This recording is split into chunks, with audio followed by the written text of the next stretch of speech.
Hey, welcome, welcome. So excited to see you and so excited to have everything working this week.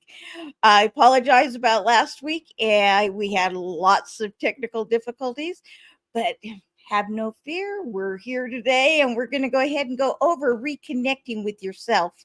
And I want Jace to come on for a minute. He doesn't have a camera, but that's all right. We like to hear his voice.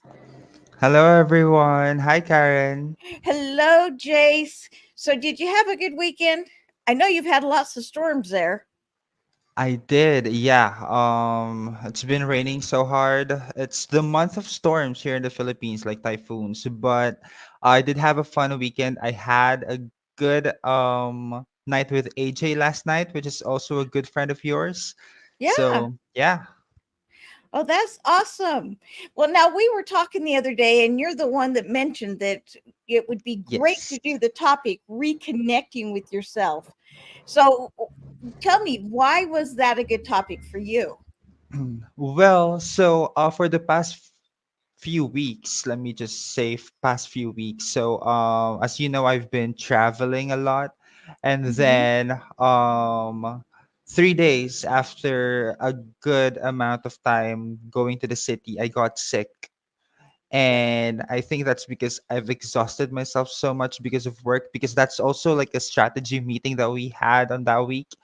Yeah. So because I am not so much with like human interaction. I forgot to have, a good reconnect and touch with my higher self. Let's just say that when I was with my friends, because I share space with them, and I am not really good at human interactions, as I've said earlier. So yeah, Yeah. I think that contributed a lot in and the reason why I got sick. So yeah, that's why I suggested the topic to you. Oh, I love, love, love, love, love this suggestion. You'll have to come back on at the end of the show and tell me if I covered everything you needed Yeah, or if we need to cover more another time. yeah, we'll do that. Okay, well, let's go ahead and talk about one of the things that Jay said. He said that he was with other people and he was doing lots of other things and he wasn't reconnecting with himself and he wasn't doing the actual connections that he should be doing. And, in today's world that's filled with hustle and bustle and lots of stress and some anxiety for some of us and exhaustion, as Jace mentioned he has. And it comes from stuff like deadlines. Anybody have a deadline? Yeah, I get them. Deadlines, fear of failure, um, dealing with friends and family, or even helping other people out. We get lost in helping other people out and forget about ourselves. But there's a lot of things that we do that keep us in that realm of pulling away from our higher self, as Jace called it, and connecting with ourselves so that we're whole. And one of the things, if I were to tell you the number one key or secret, I would tell you that reconnecting with yourself, really, the number one secret is meditation. Now I know a lot of you think it's sit in the corner with your legs and sit like this and your hands up and going om, and that is one form of meditation. And we'll talk about that one a little bit later. But uh, I got a call. I got to go ahead and deny that. Dear. So anyway, um, I'll talk about the Om type meditation a little later. But meditation, it's been around for thousands and thousands and thousands of years. And it really, meditation trains awareness and achieves a mentally clear and emotional and calm state of mind. And when we have this awareness and we have this clarity and the clearness of our mind, we are able to accomplish things that we can't accomplish when we're all stressed. And it really does lower the stress. The scientifically, I always like to throw in scientifically, it increases the gray matter And that helps with the memory, with learning, with emotional regulations, and things of that nature.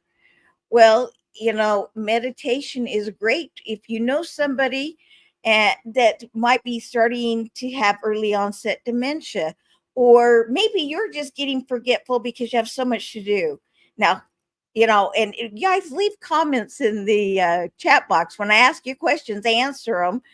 But, have you ever gone up the stairs, down the stairs, into the other room, and got there and went, why was I in here? I did that the other day. I went to get a garbage sack for the garbage can in my bedroom, and I walked into the kitchen where they're in the cupboard, and I looked around and I thought, huh, I must have come to get a glass of water for Darwin because I have no idea why I'm in the kitchen. So I got him a glass of water thinking, well, maybe that was it. And no, it wasn't. I got back in the bedroom and I looked at the garbage can and went, you couldn't remember that for 20 steps. And we do that. And a lot of that comes from stress. But when I'm really meditating well, and I haven't been the last couple of weeks, so this is a good topic for me. When I'm meditating well, I think better and I remember things better. And I don't make the same kinds of mistakes that I normally would make. And, let's break down some of the meditations and things you can do. In fact, I'm going to move my chair and stand back here a little bit. Breathing is the first one that we have to do. And you want to breathe here through your abdomen, not up here in your chest. So when you breathe in through your nose, abdomen come out, you'll do it backwards. And then let it go in when you breathe out. Breathe in.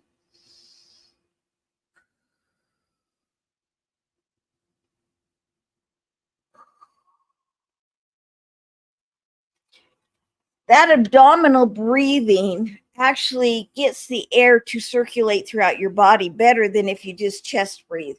We call this shallow breathing. And when we're born breathing correctly.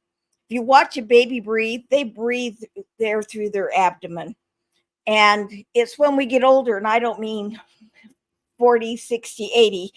I mean, when we get to be 10, 12, 15, we start to shallow breathe. And the shallow breath actually is denying you oxygen. And because it's denying you oxygen, you don't think as clearly. And when you can breathe just as a form of meditation, just relax, breathe in, breathe out, breathe in, breathe out. One of the best forms ever. Now, after you just focus on breathing, calming your mind, getting rid of the stress. Yeah, I just breathe in, breathe out. You'll find often that people who do hypnosis will have you doing that. And being a hypnotherapist myself and doing stage hypnosis, that is one of the first things we do. And why? Because it relaxes the brain, it relaxes everything. And when the conscious brain relaxes, it lets the subconscious brain take over. And quite honestly, most of our information is in the subconscious brain. And it helps us get to that state. But as you're breathing, after you've been just paying attention to the breath, now you can start focusing on one thing that you want to focus on. Now, something I'm going to tell you over and over and over again is sometimes we start to focus on one thing, and what happens is our mind wanders. And if you got a mind like mine, I'm all over the place. That's okay. Don't judge it. Just acknowledge that thought and then go back to thinking about what you were thinking about. For instance, oh, what's a good bad example? A good bad example. Maybe I'm wanting to meditate on um, a new project that I want to do and how to start it. Let's say starting a new project. I want to meditate on starting this new project. And all of a sudden my mind goes, oh, the lawn needs mowed. Okay, no, yeah, it does. All right, new project, new project. Wow, the dishes need to get done. Yes, they do. New project, new project. Oh, what am I going to have for dinner on Sunday when we have guests come over? We'll figure that out later. New project, or it's so, and your mind will go to other places. It's okay. That is also a form of meditation, is letting your mind wander and then just bringing it back. Wander and bringing it back. Now, that breathing is basically, they call mindfulness meditation. And if you do that for 5 minutes, breathe and focus and just allow the thoughts and then refocus. Acknowledge the thought, refocus. If you do that, then that is going to help you immensely. It's going to help you immensely. So that's an easy one to do. Anybody can do that in 5 minutes. You don't have to do it for an hour or 2 hours or half an hour or however long. 5 minutes a day will actually get you, so your brain, the gray matter is starting to form and increase, and you're getting calmer and more peaceful, and your memory's getting better, and you're able to learn more. I mean, you get the idea. And you're less emotional, and by less emotional, I mean you don't get upset when people say things to you that you normally wouldn't get upset about. So those are the some of the things that it will do. Another great meditation, uh, the big cheesy grin. Another great meditation is loving kindness. Loving kindness. And that's as easy as saying, may I love myself. May I love others. May I love a specific difficult person. May I love, and this is unconditional love. You do not have to like what they do, you do not have to appreciate what they do. But if you have that unconditional love, you love them where they're at. You don't have to associate with them. You don't have to make them part of your day. But if you love them where they're at, understanding, I love Maya Angelou's quote. You'll hear it from me many, many, many, many times. But what she said was, I did what I knew. I did what I knew. When I knew better, I did better. So I did what I knew. When I knew better, I did better. So yeah, you do. That's the way it is. I did what I knew. When I knew better, I did better. So, may I love myself unconditionally where I'm at. May I love myself with the fact that I stumbled and fell. May I love myself, um, even if I have a zit on my nose. May I love myself even though I need to lose some weight. May I love myself even though I didn't exercise. May I love myself because I am exercising. May I love myself. And that's, may I is a permission. And then after you've said may I, say, yes, I may love myself. Yes, I may love others. Yes, I may love that difficult person. And that's one of the things that you can do, is a loving kindness. Another thing I like to do with loving kindness, and this one is so uncomfortable for most people. And I don't have, I'm just going to hold my hand like it's a mirror. Here's the mirror. So hold a mirror in front of your face and look into your eyes and start to force yourself to feel love as you look in your eyes. And start to begin, that was like not a good phrase. Begin to say, I love you. I love you because. I love you because your hair looks good today. I love you because you were kind to somebody yesterday. I love you because you were kind to somebody today. I love you because you have a good attitude. I love you because you didn't give up. I love you because, and come up with reasons to say I love you until that point comes where you're crying because you really feel the love for yourself. And that too is a form of meditation, because when you're saying I love you and coming up with things to contribute that you love, your mind doesn't wander as much as another form of focus and another form of meditation. um, Body scan, that's another one people do.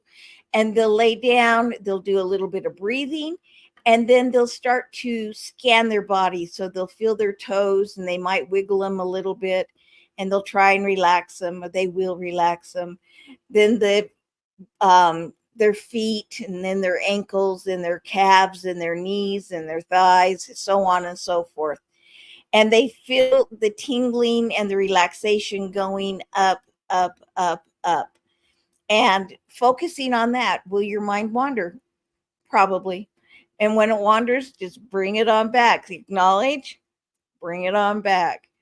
Um, yeah, don't judge those wanderings, because there are things that your mind is saying, you need to keep this in mind, you need to know this. So the body scan, guided visualization, that's one of my favorites. One of the things I do with my coaching is we do some hypnotherapy once in a while, but I do guided visualizations with my clients. And a guided visualization is where you either have an audio CD and it takes you on a journey. I'm going to say it takes you on a journey, or you have somebody live taking you on that journey. And it might be as simply as helping you relax, and then counting down and telling you to go to another place, and I'm not going to walk through it. If you want a visualization session, just call me and we can do a real short one. In fact, Jay's put up my contact number, if you will. So you can contact me and we will do a short visualization. Get that scheduled. Let me get into that. Banners, contact. There. So yeah, go to drkarenperkins.com/contact and we'll schedule a 10-15 minute visualization session. It won't be a full-blown one for half an hour to an hour, but we'll do 10-15 minutes, and you'll be surprised at what a difference it makes. And you can visualize anything. You can visualize um, um, making more money, affluence. You can visualize asking for a raise and having it work. These kind of visualizations really help with everything that you do, but that is something you can do as a form of meditation. And I also on my site have tons and tons of audios. Um, I am worthy, I am motivated, living stress free. I just got all kinds of audios that you can get that will take you through these things, and you can use them as your guided visualizations. Another one, just walk, go walking. But Karen, that's exercise. Yes, it is exercise. And a lot of you do it already. Walk on the treadmill, you walk around the block, you walk around the mall, whatever it is that you do. But as you're walking, notice the birds, notice the dogs. In my case, there's lots of dogs when I'm out walking. Notice the dogs, notice the water washing up onto the beach, or the wind blowing through the trees, or whatever it is where your environment is around. But pay attention to those things for the first 15-20 minutes of your walk. Just look for the things that are different and part of nature. And then after you've gotten connected with nature, now go back and pick one thing you want to focus on. Maybe you want to focus on um, yeah, finding something to focus on. What you want to focus on, how you're going to approach asking somebody for a donation for a charity that you're with. How am I going to approach that? What kind of words do I want to use? This would be a good word, and this is the connotation behind it. And so, though you're not just saying one thing over and over and over again, you're focusing on the types of things that you need to do and want to do. Which takes us to the mantra. Mantra is saying the words over and over and over again. I am love. That's the big one. People say, I am love, or just I am. I am. And it's funny because, if you believe in God, um, the Christian God, the big thing in the Bible is he says, I am.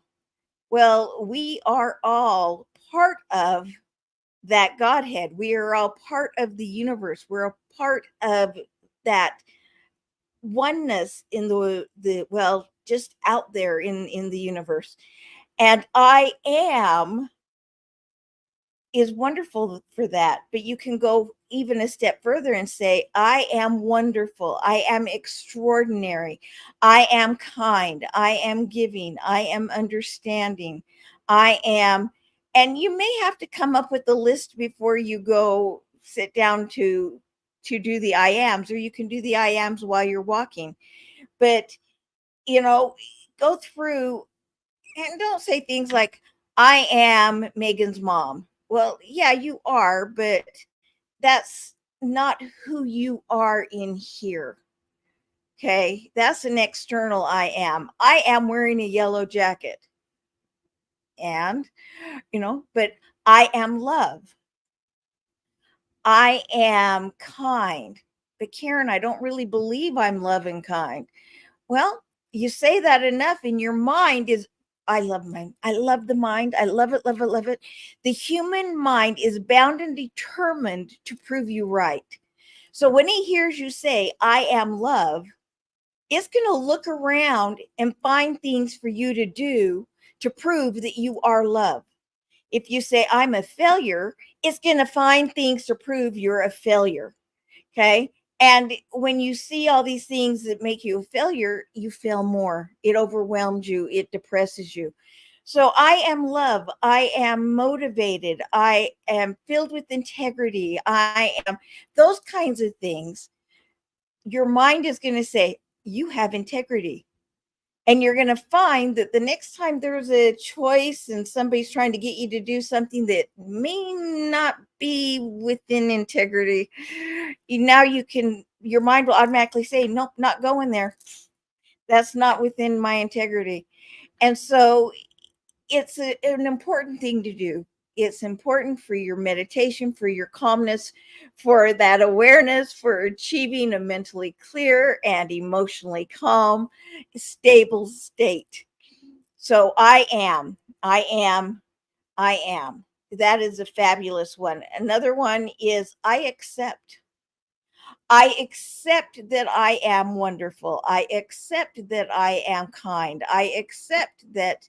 I accept that other people may not like me, but that does not deter my feelings about myself. I accept people have their opinions and they don't always agree with me. I still have a right to my opinions, and my opinions are my truth. Okay. You can see how this goes in, and I accept.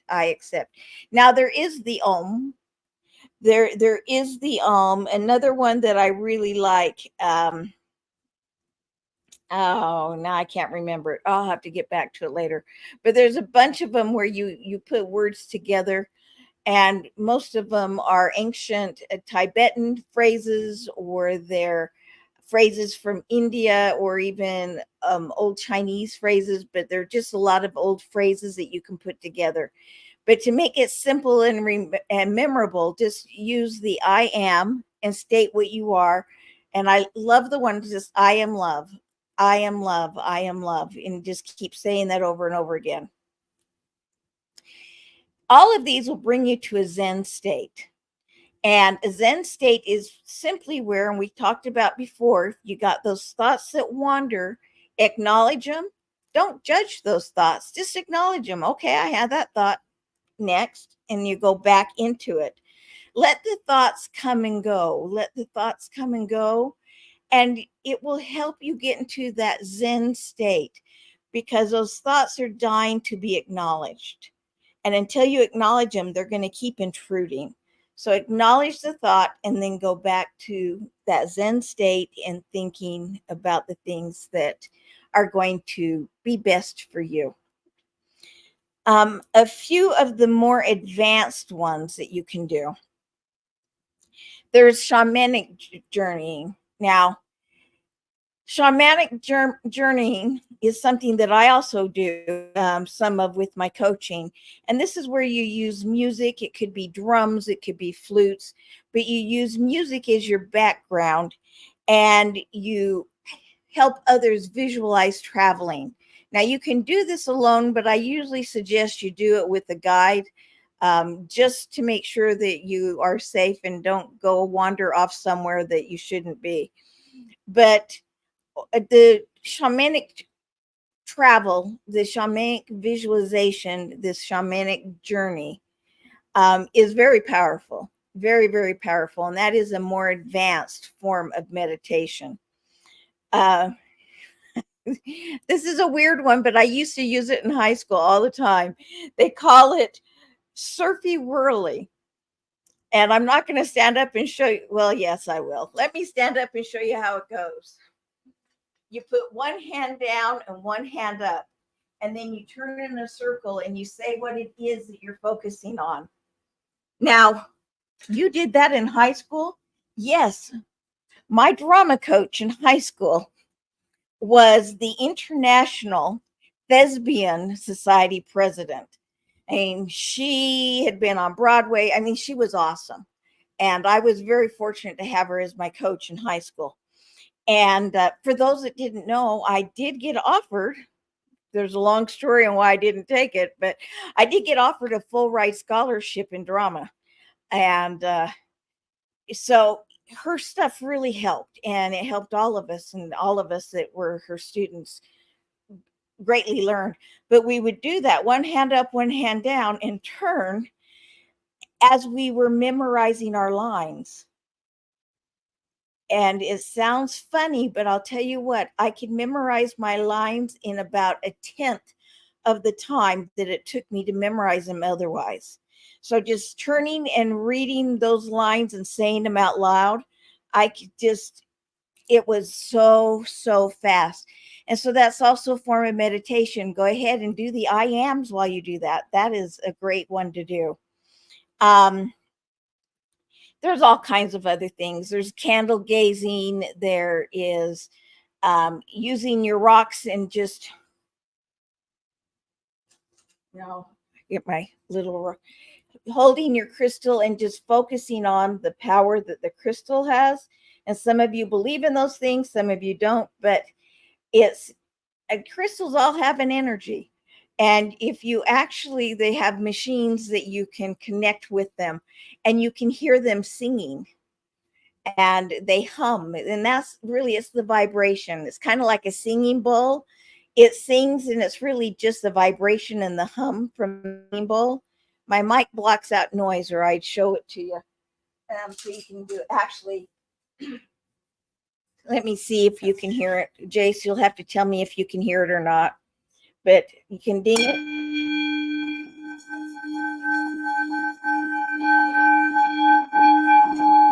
What? I gotta get this over around without jumping.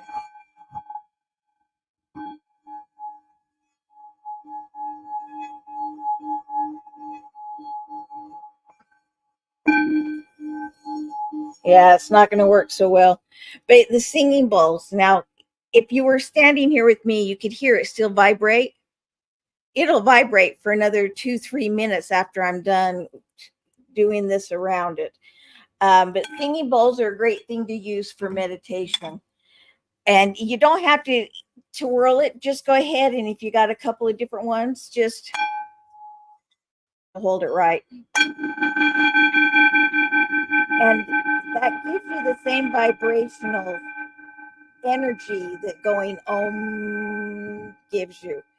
But it's very, very therapeutic. So your singing bowls, those really, really work. Um, my favorite, and I'm going to wrap up with this and then get Jace back on. If all of those other things are too difficult, here's when I was out on the road teaching all the time, I would tell people to do.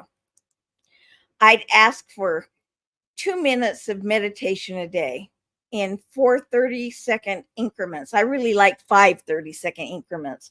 And what I would tell you to do is go to work, sit in the parking lot. And if you work at home, go into your office, sit in your chair, close your eyes, and picture something that makes you smile or laugh for 30 seconds. Now, for me, it's children or, little kids laughing on YouTube. I love to look those ones up. They just make me laugh.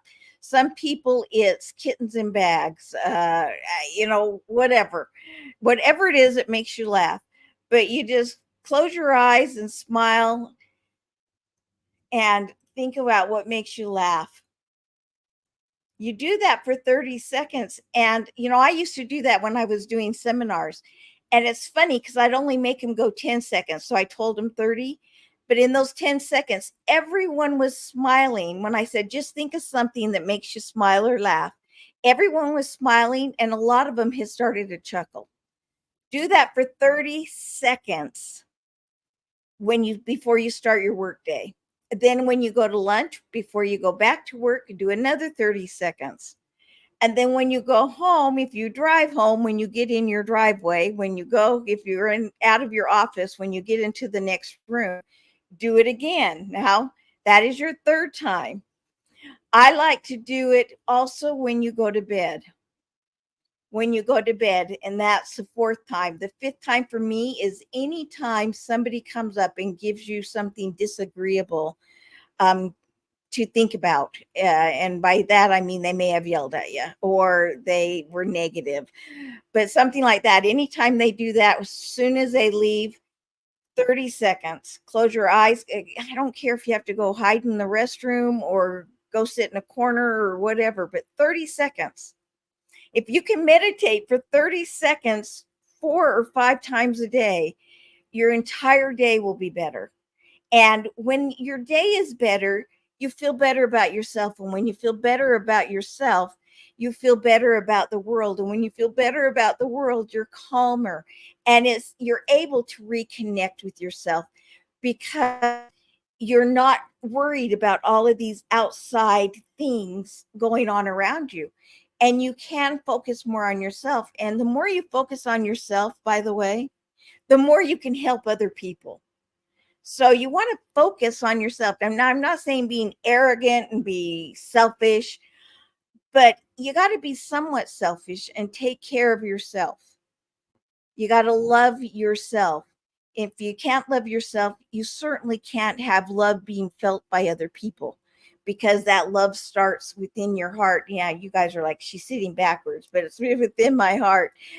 Um, and it's important that you reconnect with yourself. And the number one way to do that, there are a lot of other ways, but the number one way to do that is through meditation. Now I'm going to ask Jace to come back up. And did I miss something with meditation that we should do another show with? Well, for one, I did have a very good reminder of how to breathe earlier. Thank you for that because every time that I try to meditate now, when I got sick, I meditate while I am doing some steam just to Uh-huh. let like the air out. And what I do is I breathe through my chest and that doesn't really do a lot. Now, when you said that I should breathe through my stomach, and I did that while you were saying it, and it just made a lot of sense to me. It was Yeah. more soothing in it.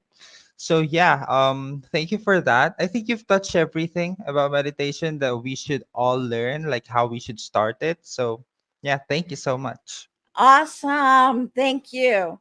Now, all of you that listen, either that have done it live or those that follow up later on, do me a huge, huge favor. First, like and subscribe, please. But what I would really, really appreciate you doing is leaving your comments on what kind of things you want us to go over next, because it helps us when we have a topic to actually talk about. And some of our shows are going to be 10 minutes, some will be 15, some might be like this week and go on, oh gosh, 35 minutes. But we we just want to cover the stuff that's important to you. And to me, that is the most important thing ever, is that we cover something that's going to touch you and help you have a better life, even if it's just one step toward going further to where you want to be. And it's, how do you eat an elephant? One bite at a time. How do you have a better life? One step at a time. That being said, I just want to thank you all for being here again and wish you all the grace and success in the world. And mwah, ciao for now.